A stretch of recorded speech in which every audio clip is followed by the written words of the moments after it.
አትጋ ተመረኩልሽ እያልክ ስትሄድ በጣም ስሜታዊ ያደርጋል። በደንብ ሳየው በቃ እኔ ራሴ ስሜታዊ ያደረገኝ በቃ እየሮጥክ ነው ስትሄድ የነበረው።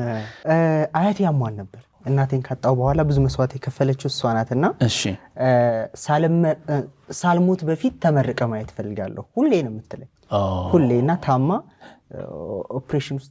ኦፕሬሽን ተደርጋ ነበር። ስለዚህ መሄድ ነበረብኝ። መተው ማስመረቅ አልቻሉም ነበር። ተመረቀ በቃ ወጣሁ። ማንንም አላገኘውም። ትውስታ አለ ለእናትህ የምታውቀው ነገር አለ? በደንብ አለኝ እንጂ። እሺ በቃ ምቾ ካለ እናት ናት። እሱ ብቻ በቂ ነው። በቃ መሳቅ፣ መጫወት፣ መብላት፣ ቁርስ፣ ምሳ፣ እራት።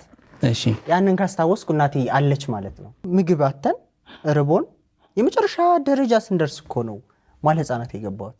በቃ የመኖርና ያለመኖር ጥያቄ ሆነባት አያቴ። ልጆችም አሏት እሷ 3 ልጆች፣ ባሏም አለ። እኛ ጋር ትግል ነው።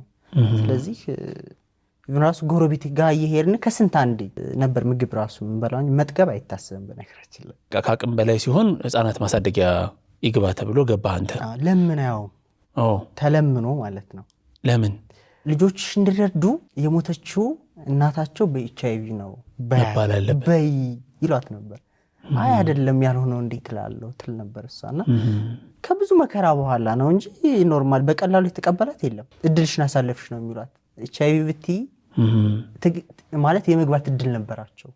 ወንድምህ አልገባም? ወንድሜ ትንሽ እድሜ ከፍ ብሏል ተባለና እሱ ቀረን የገባው።